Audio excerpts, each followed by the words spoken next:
Aujourd'hui, on va parler de dinosaures. Le monde du cinéma a été marqué par le passage de Jurassic Park sur le grand écran. Le film n'a pas pris une ride alors qu'il a plus de 20 ans maintenant. Et en supplément, cette œuvre a marqué une génération d'enfants et de parents. En effet, combien d'enfants voulaient devenir archéologues dans les années 90? De plus, ce film a permis le passage de l'industrie hollywoodienne au numérique. Donc nous allons revenir sur un monument du cinéma qui a acquis au fil des ans le statut de légende.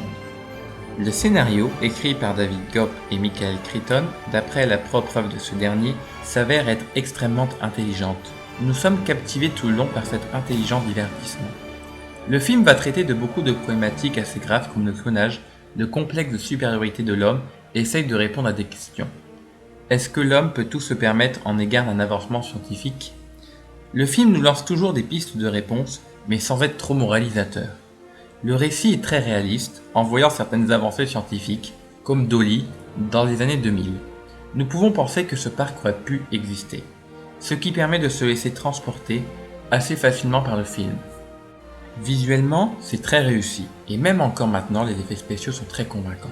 Sans oublier la bande originale composée par John Williams, qui est une merveille auditive. Ce thème mythique, que tout le monde connaît, va donner sa vraie force à l'œuvre.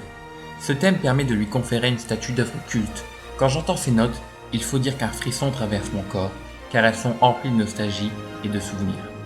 En supplément, un casting très bon renforce encore plus cette immersion. Sam Neill, en Dr Alan Grant, est tout simplement extraordinaire. C'est un personnage très terre-à-terre, mais qui a encore la passion de son travail. D'ailleurs, quand on lui demande son avis sur l'ouverture du parc, il est réservé et se demande si l'homme a le droit de faire cela, alors que le Dr Alan Grant est un vrai fan de dinosaures. La deuxième grande surprise est le Dr Ian Malcolm, joué par Jeff Goldblum. Son personnage se révèle drôle, fun et profond. Malgré l'humour apporté dans la plupart de ses séquences, c'est lui vraiment qui a posé les meilleures questions concernant la légitimité du parc et de la force de nature. L'acteur est remarquable et va apporter beaucoup au long métrage. J'ai juste trouvé le personnage de Laura Dern en Dr Ellie Slater un peu en dessous du reste du casting. Un peu dommage pour cette paléobotaniste.